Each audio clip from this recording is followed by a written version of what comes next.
Ya, oke, saya melihat gini, dari 3 pasangan calon ini, kita bisa lihat Mas Tim, kecenderungan kenapa saya sebut merata, karena di setiap pasangan itu ada komposisinya. Contoh misalnya di pasangan nomor urut 1, di situ ada Saras, gitu ya, yang dekat dengan Pak Prabowo, elit Partai Gerindra. Kemudian Pak Muhammad, ya pasangannya itu Sekda, di situ.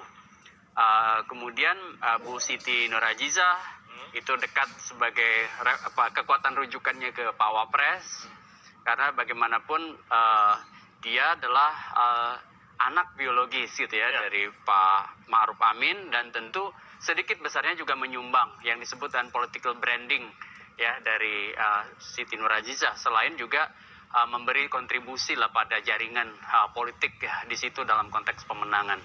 Pak Ruhama Ben yang kemudian menjadi pasangannya itu pernah menjadi wakil ketua DPRD di Tangerang Selatan, dan juga aktif dalam membina BUMD di situ, bahkan pernah menjadi salah satu direktur seingat saya kan. Nah, ini Anda gambarkan bahwa dua-duanya sama nih, ada rujukan lingkup nasional, tapi ada juga orang lokal, akar di dalam yang Selatannya itu iya sendiri. Betul, tumbuh kembang di birokrasi situ, baik itu sebagai politisi yang kemudian menguasai peta politik lokal, dan reference power dari kekuatan rujukan dari partai begitu. Nah, pun demikian juga nggak kalah menarik pasti.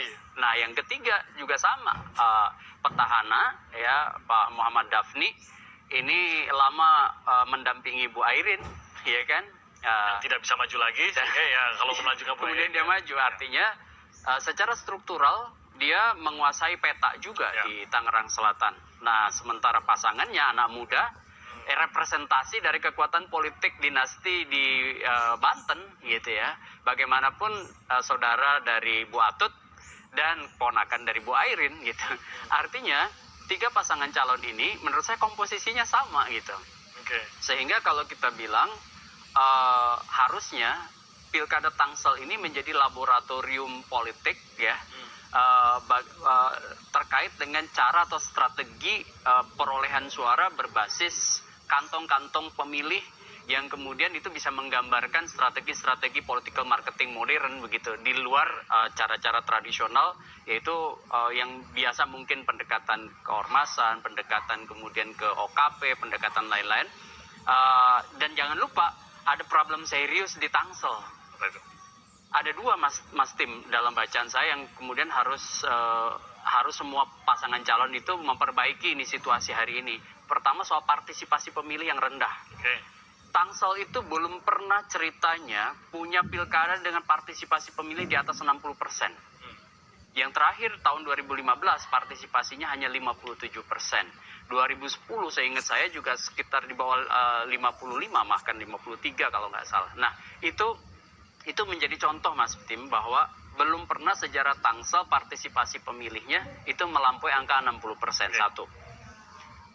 Yang kedua, yang menarik lagi adalah kuatnya kontribusi kekuatan rujukan ya dalam pemilu, dalam pilkada. Contohnya misalnya bagaimana keluarga, seperti misalnya keluarga Bu Atut dulu berkontribusi besar dalam kemenangan Bu Airin begitu ya.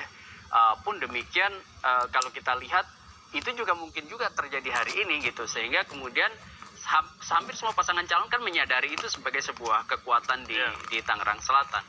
Nah, maksud saya kenapa harus diperbaiki, karena begini, ada lapis pemilih yang terutama tinggal di kompleks-kompleks ya di Tangerang Selatan yang sampai hari ini tingkat kepercayaan publik untuk datang ke TPS itu rendah gitu.